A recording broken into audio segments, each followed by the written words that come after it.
Good morning at 11 on Monday, the 9th of March.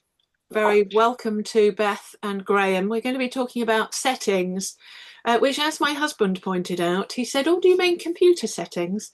So I've actually changed the title of this panel for this session as locations, locations, locations, and still with using the same settings links. So we're going to be talking about book, film and TV and otherwise, scripts and so on, locations today, following on from characters last week, and then we've got plots next week, which will be interesting.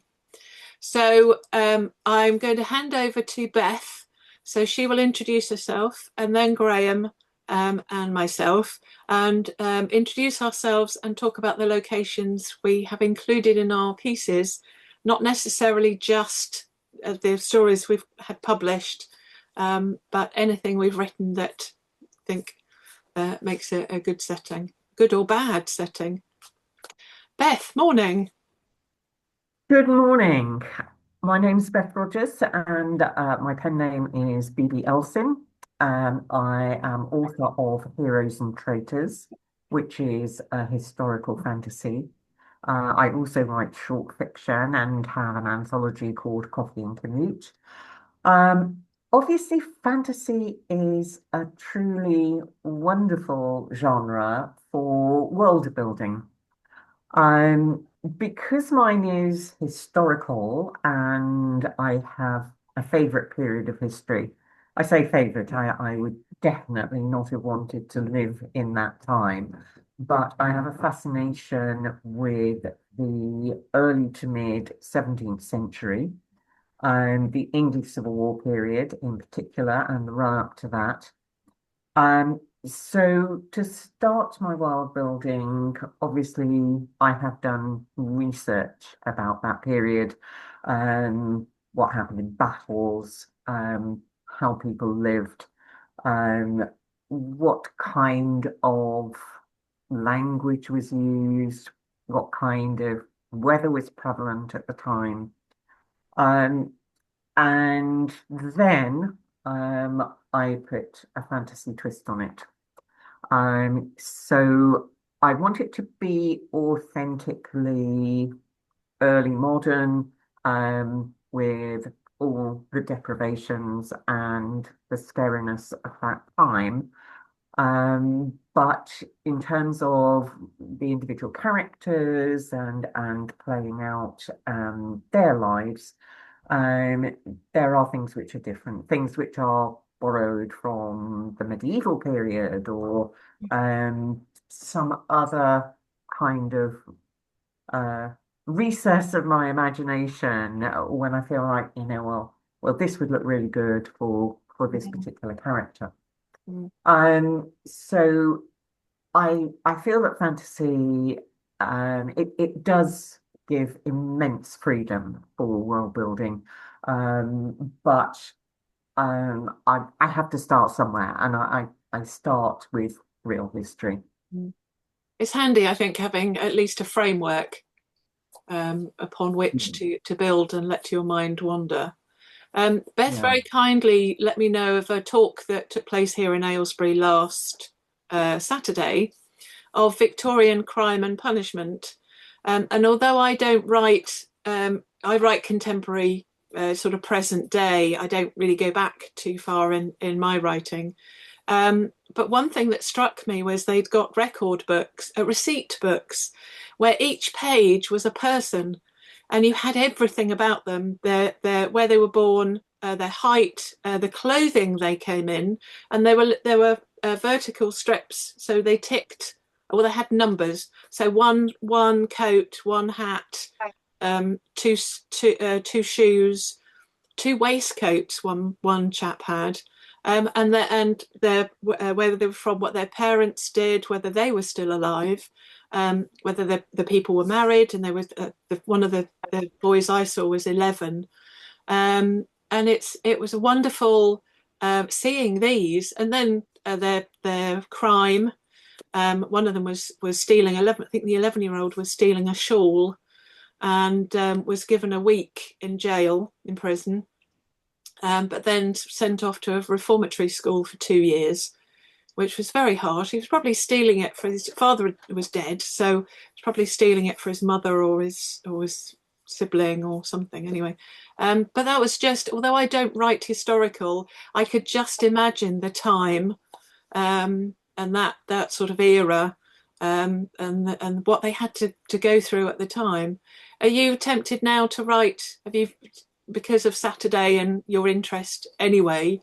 Do you think you might write something in that world with a fantastical element to it, Um, or mm, even not mm, fantastical? no, That's I think I did feel that a short story or a blog about that record and Graham, one of the things that was really wonderful about these prison record books was that they did have some very early photographs. I think it was what the 1870s, wasn't it, Morgan? And so you could actually see not just the description of each person, but there was a photograph of them, which obviously, possibly for them, was quite terrifying. I don't know if you can see it, But but this is the book. It's a bit of a reflection, Can't see it. and it's quite a bit. It was So quite a. See if I can. Uh, no, all I can see no. is white. Yeah, Yeah. so that's okay. Well, I'll probably put it. I may put it up on the because it's on. They're online apparently. So I'll dig out the link and see if I can put them online. Mhm. But they were quite big books. They were sort of thin A4 and really chunky. And the thing I loved, we're here to talk about settings, and we will get back to that in a minute. But we always go off at a tangent. Is that each of these books had their own pillow to sit on, shaped pillow, so that you could open them and not have to have the back against the desk. Anyway, there we go. So thank you for that, Beth. Graeme, do tell us about Hi. you and your settings. Okay. Well, I'm Graeme Cumming, and my and the name I write under is Graeme Cumming. Um, so that there's no problem there. That's nice and easy. Um, my settings have been quite varied because I have written like Beth, I have written a fantasy novel, albeit it's not in an easily defined era. So that actually gives you, as Beth says, loads and loads of freedom. So you do create your own world. So that was Carrion. Sorry, titles there, but at the bottom, Carrion. So that gave me lots of freedom. Uh, Prior to that, I'd written a book called Raven's Gathering. So since I've started, I'll finish. Yeah. Um, and that is more contemporary in the sense that it was set in the 1980s. Um, but and although there were elements of fantasy, it was very much rooted in something that was well, it had a very real setting, but it was a fictitious one. I set it in a fictitious part of the of Sherwood Forest or that area. So I mean, I live on the edge of Sherwood Forest anyway, which is brilliant. So it wasn't a hard stretch to come up with, ideas for the kind of place it was. But it was a fictitious village and, as say, area. Um, but more recently, I've been working on crime series. The first one, which came out last year, was Borderline, um, and that is I'm hesitating because I say it's contemporary, but it's actually set just a few years ago. Just because I wanted to deal with some issues that came up over the last sort of 5 to 10 years. Um, but my initial thinking when I came up with the idea for the series was to set it in a particular city. Probably the city I know best is Nottingham. Um, Living in Nottinghamshire for most of my life. Um, but I wanted it to be, particularly for Borderline, the one I've just shown you, that there are certain scenes which work very well on docks. So Okay. there are no No, dots no. in Nottingham. You can. I Um, was going to say you couldn't get a lot more central. You can get. Isn't it supposed to be a farm yeah, somewhere near Coventry? Or it's yeah. not handy for the coast. No. So I ended up setting it in a again fictitious city in the northeast, which is probably I'm saying northeast for you. It will be northeast. It's at Hull, which is not too far away. It Yeah. could possibly conceivably be Newcastle, but to me it was Nottingham by the Sea. So Right. so Well, I although have. there aren't any, No, sorry, go on. I was just going to say that every time I need an office, I have an office. I worked for a chocolate company, not Cadbury's. I worked for a chocolate company in Corby for 4 years, and so whenever I need an office setting, that's the office I use. And then you Yeah, know that when you're coming out of the kitchen, you turn left and that's what you get, and you turn right and that's what you yeah, get. And I yeah, think that's the danger. The good thing about in your brain using at least using a setting you know, but you can do whatever you like. Because how many times have you heard of authors receiving emails or on even in festivals where somebody goes, "Oh, I've read your book, such and such," and that you've got that as a one-way street, and it's not. And they might have yeah, said it in the 1980s, in which case they did their research perhaps, and it was a one-way street or the other yeah, way around. But yeah, top authors have been picked up for saying, "Oh, we went out there and turned left," and you say, "Well, you can't." But yeah. Well, we I have to make the remember, best of what we have.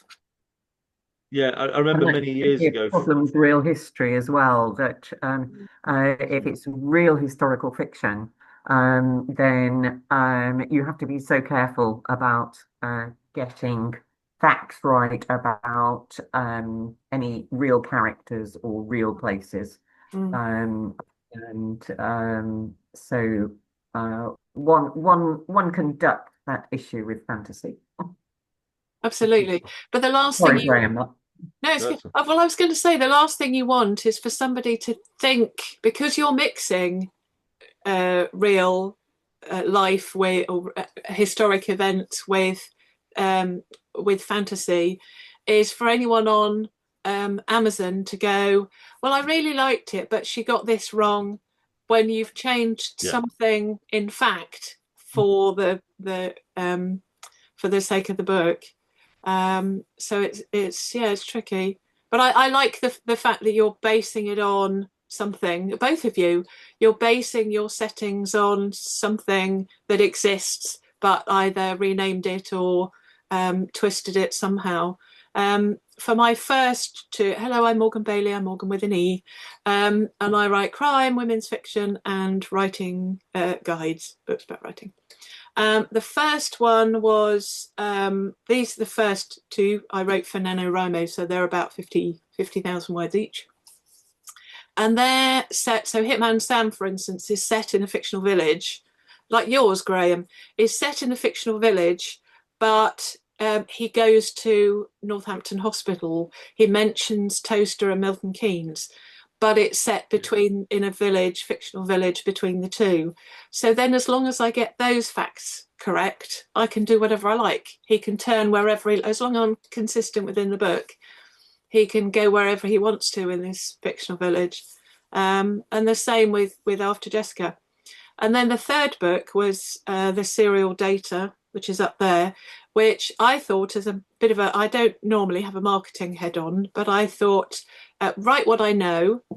And so I and my brother calls it my autobiography. So a fairly tall 5'10" lady with fluctuating weight, glasses, blonde hair, and she's a technology columnist, and she dates 31 men in 31 days and writes about it and gives tips about setting up profiles and helpful things about dating.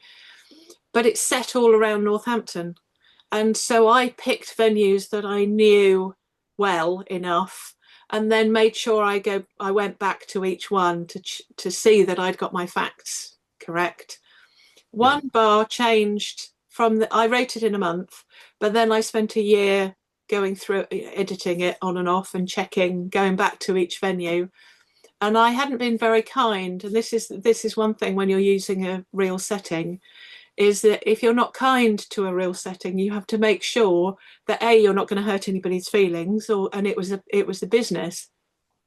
It was called The Aviator, and since when I went back during that year, they then spent a lot of money doing it up, and it was fabulous. So I then had to change that chapter of it to keep up with the times.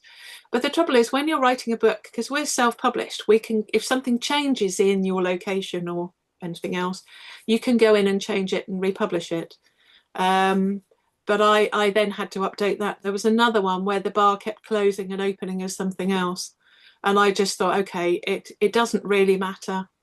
By the time somebody reads it a year or two later, it will be called something else.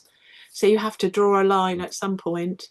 But no, I like the fact that you've got elements of reality, because I think it helps. I have a terrible memory. I don't know about you two, but I think it helps if you have a constant that you can refer back to in your head, even if it's not in your notes. Well, I think with Raven's Gathering, because I've got this fictitious village, Mhm. I ended up at, and I have to say, I'm no artist, but I have somewhere still Right, a map map. of sorts of the village. Okay. So, and it was a very simple village. It was like one main road and then a few Yeah. little side roads, and that was Okay. it. And farms were important on this. Um, so it's, so I knew where everything was. There was one pub, there was one shop, you know, Right. it was it, but it's all written down. So when I was writing about somebody walking along a street to get to a certain place, I Mm, knew what the landmarks were they had to pass. I knew where the graveyard was because that was an important part in one sequence. sure. Um, so I knew where the main characters lived in relation to everything else. So but having that map was vital to getting that right. Right. Even if you, It'd be even if That's it would not interesting stand that up to you did scrutiny as use a the map. Did you image. actually put the map in the book, Graham? No, no, it was just No. there for me. I Yeah, think it'd I be a mean, nice I had the nice thing. same. I had a map that was for me. I didn't put it in the book, but of course, in a lot of fantasy novels, there is a map. Now, when I Yeah, read fantasy, I don't actually find those maps very helpful, but of no, course, it has been pointed out to me. There's no map. There's Uh, no family trees. no. well, I did for the fantasy. Sorry. no, you carry on. But just Okay. remind me, No, Kate I did. Atkinson, in case I forget. Okay, I did for Carrion do get my partner's daughter, who is a very good artist, to draw up a map, but I didn't include it. I use it as a prop if I'm out and I can show people. It attracts people's attention from out somewhere where books are being sold. But it's a really badly drawn one because that's what I wanted. Because I actually described this map in the book, but it's badly drawn, and she hated having to do a badly drawn one. Right.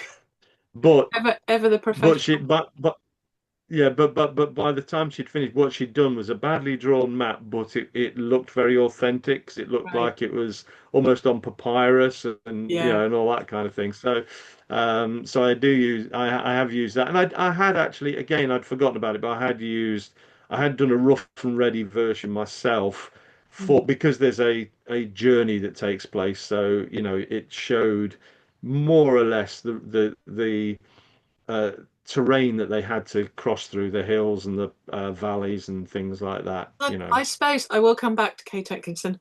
Um, in fact, I'm going to do that now because Beth just mentioned Family Tree because I probably will forget it, and now I've forgotten what I was going to go on to. But anyway, and so yes, I did a very short 3 fortnightly course on Kate Atkinson's first 3 books, and the first one was not the scene behind the scenes at the museum, and it was all about a youngish, I think she was a teenager from memory, and it was talking about her maternal line, and almost each, I can't remember the format, whether she was talking about one relative in one chapter and then another one, and she kept going back and forth, and so I ended up drawing my own family tree, and I would have found it really useful to do that.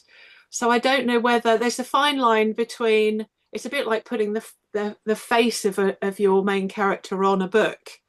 Do you Yeah. want your reader to imagine who the person is, or do you want to leave them to make their own map in their brain? If they're going to get lost, then certainly include a map or a family tree. And I'd have Mm. appreciated one in behind the scenes at the museum. But I think it yes, for depends how you, certainly complicated, like consistency.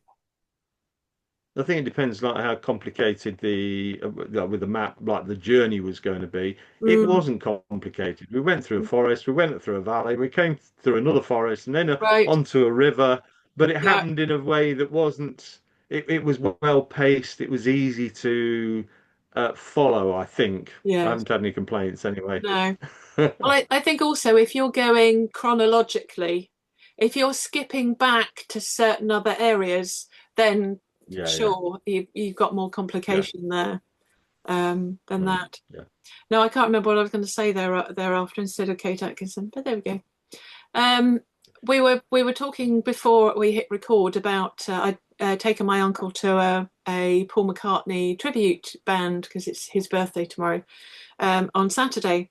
And I said to Tim, my husband, if they don't play, I will be gutted if they don't play Live and Let Die. And that was the second from last track, last but one track. And so a question I posed, and thankfully they read my email because I left it too late to send it to them, about locations that you've read in a book or seen on TV or in a film or a play or something, whether you any settings spring to mind. I mean, Ian Rankin has written a whole series, and I think this is another thing we were talking about characters last week about aging them, because Ian Rankin aged Rebus, and he got to the point where Rebus should have retired. I think the law's changed now, but Rebus Mm, had to retire, and then because he'd only planned to a certain point, not thinking that his books were going to be so popular that he was going to have to retire Rebus and then bring him back as a consultant. But they often say that locations are a character in themselves, and Flesh Market Place, Flesh Market Street. All these little streets. I've only been to Edinburgh once, um, Do but you they mean do grass market? become. Sorry, Do you mean grass market? no. There's one called Flesh Market. I think one of his books is called Flesh Market Street, Okay. Flesh Market Close, something like that. But yes, that's one of those. So those little go Hmm. into almost into the dark. Um, and I've heard it often said that Edinburgh has become a character in the book because it's Hmm. featured so mm, heavily, and has become a place because of all these dark little streets are perfect for. I mean, I wonder whether both of you, Graeme, especially as a crime writer, whether you've gone to places and think, oh, this would be a good place for a body, dump a body, or find a body, or I mean, how many books have we read where, or films have we seen where right at the beginning the body is found by a dog walker? mm, I wouldn't say I'm disappointed yeah. as a dog walker that I haven't, as somebody who has dogs. I'm not a professional dog walker. I wouldn't say I'm Mm, disappointed that I haven't found a dead body, double negative. Um, Hmm. but yes, how many It's dog a walkers? reflection. It's a reflection of real life, actually. You It quite is. often see in real cases that Mm, because dog walkers are out and about first, yeah. perhaps in the morning, Yes. and because the dogs are curious and go and dig at things, Absolutely. it happens. mm. Yeah, absolutely. Beth, is there somewhere a setting that somebody else has written or you've seen on TV that springs to mind? Um, that's a question I Too don't big, too big a question, maybe. well, nothing immediately springs to mind. One of the things that has been bugging me recently is the number of settings that I see, particularly in film, which is clearly AI generated, if not AI enhanced. Yes. And because I noticed that. I mean, obviously, cinema is a very visual experience Mm, and it is art, so why should I be bothered? mm, But somehow it does kind of jar a bit because I think, okay, right, so effectively I'm in a cartoon. mm, Um, so that I have noticed. You mentioned James Bond, and of course, mm. he is always in such wonderfully glamorous locations. It's Yeah. pure escapism, and it's lovely from a point of view. Although unfortunately, sometimes these lovely places get blown up by the activities of the baddies, And sometimes uh, by activities of James Bond. yeah, yeah, indeed. Um,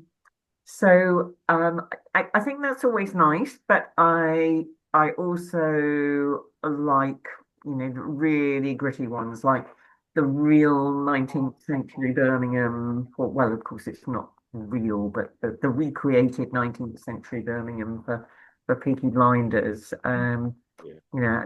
A good bit of gritty reality, I think, does help to bring a story to light.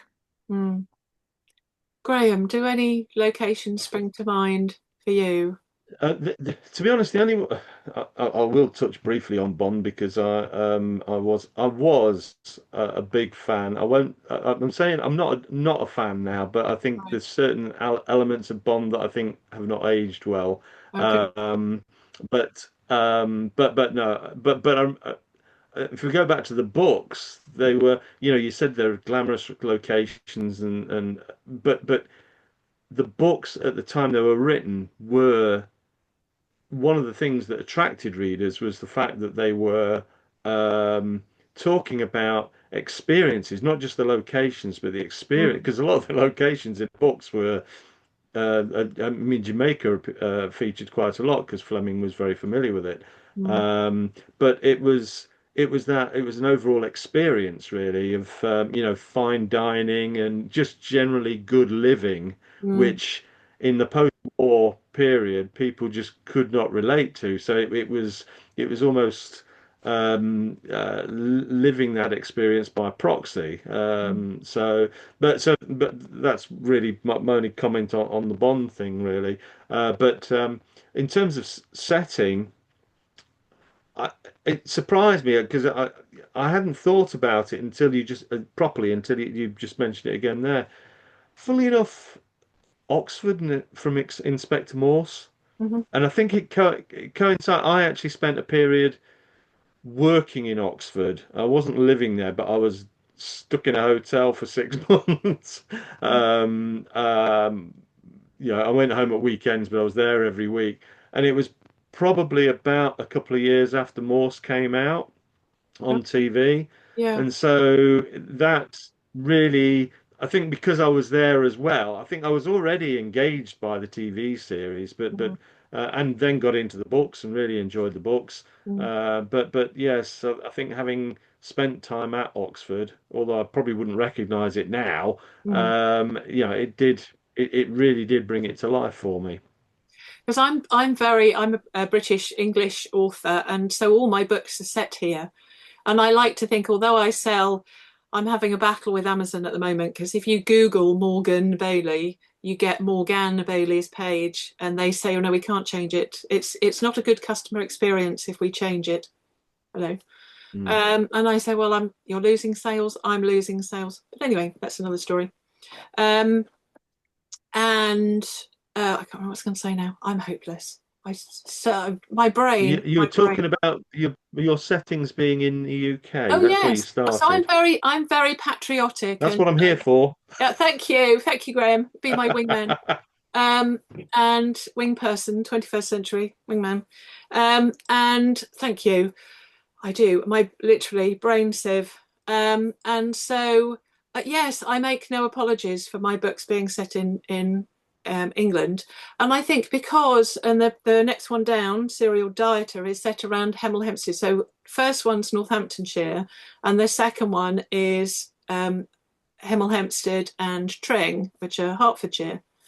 And so I think back in the day, I'm not a marketeer, but I thought, let's do a different county. I think the WIs were on my radar, so I would have a different setting, a different a different county for each book.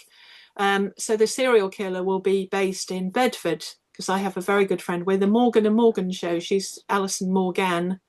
And so when we used to do workshops together, and we were the Morgen and Morgen show, and so she's going to be my where's a good place in Bedford to dispose of bodies. That would be my serial killer. But I think it's nice for people who don't live in the UK to see these real locations, even if they're diluted a little bit, so they get to travel without actually having to travel. I mean, especially in recent years where travel's been, and even now, certain areas are off limits. And I think it's nice to see settings from somewhere you haven't been. I mean, I'm sure you both read books set in places you've never been to, or perhaps been to and only been there for a week, and it's a nice reminder that they're there. Now, I think going back to film, Agatha Christie, for my sins, I've not read the books, but I've seen, I think, all the movies. And one interesting location is the Murder on the Orient Express. And I wonder from a writer's point of view, because I have got myself into a corner with this one. It's about, starts off with a drunk driver. He hits somebody on a forest road. And for me, that was Chesham Boys, between Amersham and Chesham here in Buckinghamshire. And it's this woods either side. And so he's been coming back from the pub, hits this chap, runs, pulls him off to the side of the woods, and then goes home and thinks about what he sobers up, and then gets a conscience, goes back so that he can leave the body where a dog walker can find him. And he goes back to the exact place and the body's gone. So that thought, oh, great, that will make a good story. So what do I do next? And I did work it out. I decided who would have moved the body. But the thing I like about Murder on the Orient Express is that everybody is on the train. Somebody on the train must have done it, must have killed this person. But Poirot, who's also on the train, of course, only has, well, there it's stuck in snow, so he only has the time it takes for the train to get to the next station to solve the murder. And so it has to be somebody. So that's a bit of a closed location. And we have murder, locked room mysteries, where invariably somebody's locked the door and then got a piece of a newspaper underneath, and the key drops down and they pull that's often been used, where they pull the key back through. And so I like the fact that these are sort of closed locations, where it's almost the location has the upper hand by, right, we've done this, you've got to sort it out now. Yes, and you mentioned in the questions about how much detail. How much detail do you give the reader? How much do you leave for them to work out for themselves or imagine for themselves? Mm. I did a creative writing course where the advice was very much to get detailed in description, sights, sounds, smells, feel, etc. And so initially I was inclined to do that, to go into detail and map it all out. But then on rereading it, you kind of feel, well, there are circumstances in which a character is going to be really very aware of their surroundings, and circumstances in which they're not. And so this description has to kind of fit the immediacy of the mood in it.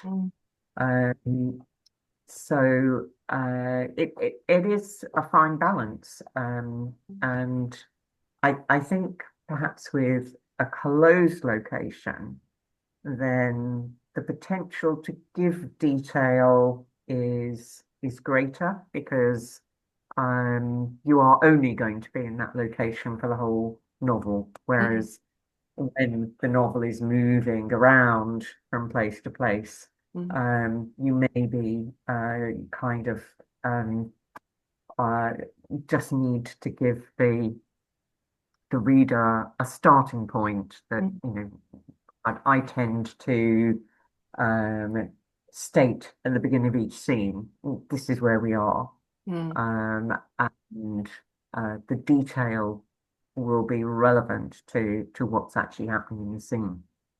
Because it also It is depends on. difficult, isn't it? Because, No, sorry. I was just going to say that it also depends on the genre because, I mean, with writing fantasy, you would need more detail than perhaps for Mm, Graham, because if you're writing a scene in a police station, even if the reader hasn't been in a police station, and also if they're buying a crime book, they've probably read loads of books set in police stations, so you've got a familiarity with it.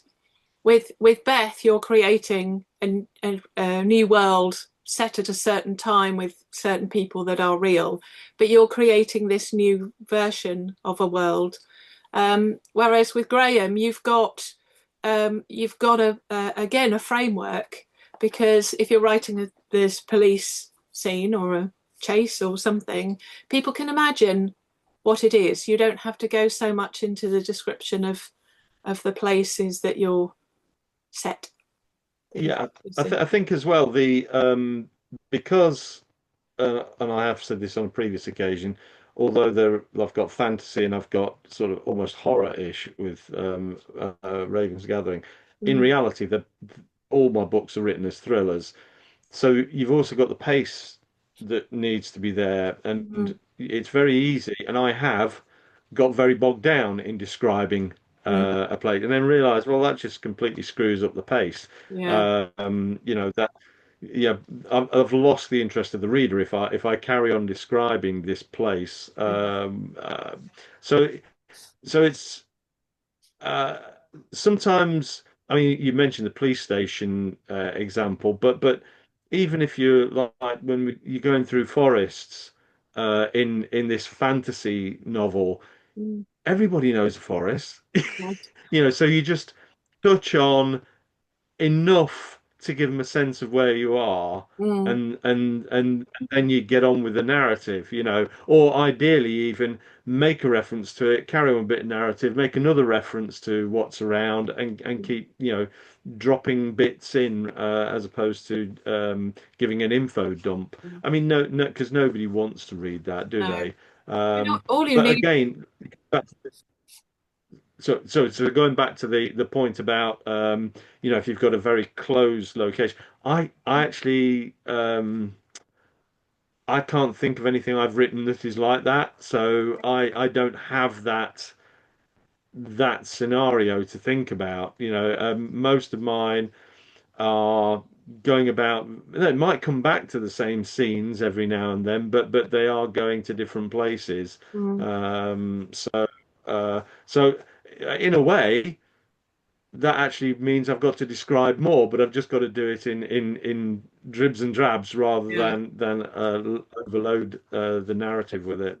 Because if you are, say, if you've got a character in the forest, if they've been running and they've lost whoever's chasing them, or they're trying to, and they need to stop and breathe, if you just have them lean against an oak tree, we then know that what kind of forest it is.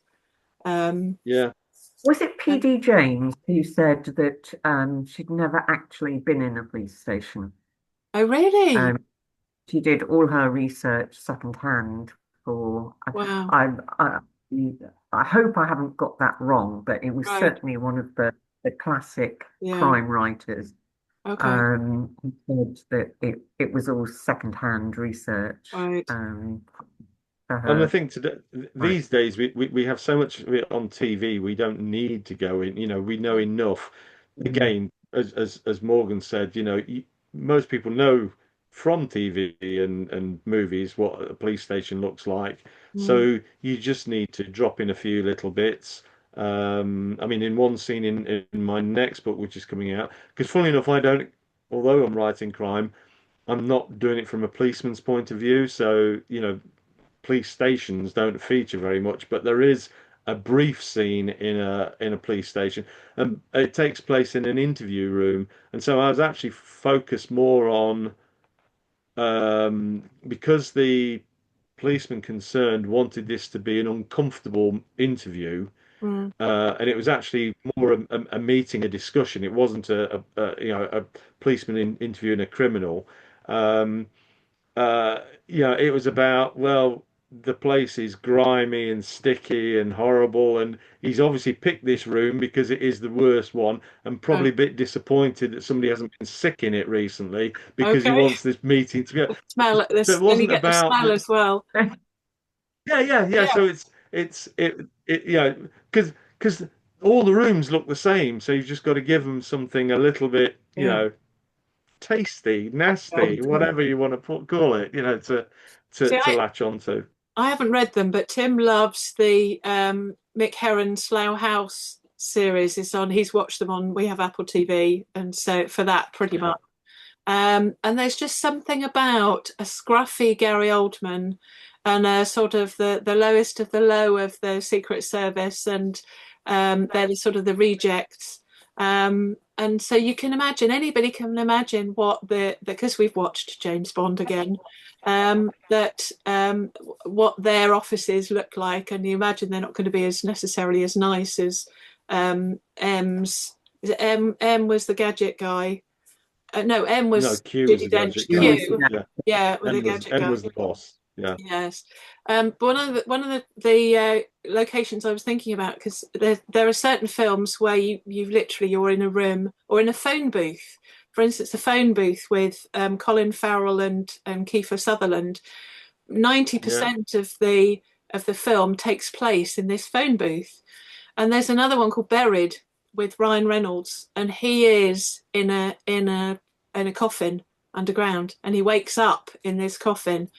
And you kind of think, how, and from a writing point of view, if you wanted to write a whole book set in a room or a static place, it's then a kind of okay. And Beth, you were saying about you've got your history. Well, what if such and such, and a lot of writers have oh yeah, you get an idea and you go, oh, actually, what if, and then you lead on from that, and it worked. It really, Buried is one of my, I wouldn't say favorite, not top 10, but it's certainly in my top 50 films, and it's so gripping I think because it nightmares about it for just days afterwards. unravels. Well, he's there with a phone, a lighter, and a knife, so you can imagine the Mm. rest. No, I Um, can't. and, Tell me. well, no, don't, no, okay, please don't. Please no, don't imagine the rest. But yeah, I think then you really realise how key the setting is in that in that location. We've got a couple mm. of minutes left. I'm going to ask Graeme and then Beth. In the email I sent you, I did say settings you wouldn't use in a story. So if you have thought of something, great. But I'm going to end on a high.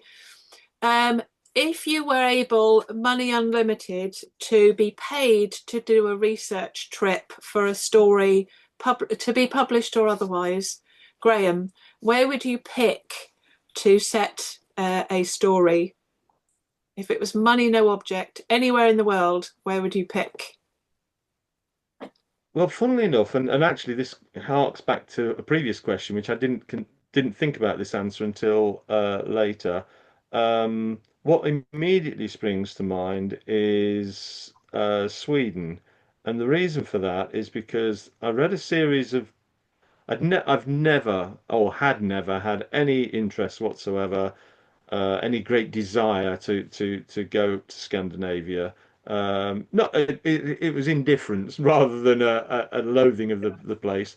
For me, it's the cold. And then I read, sorry, For me, it's the plus, cold. well, this is the thing.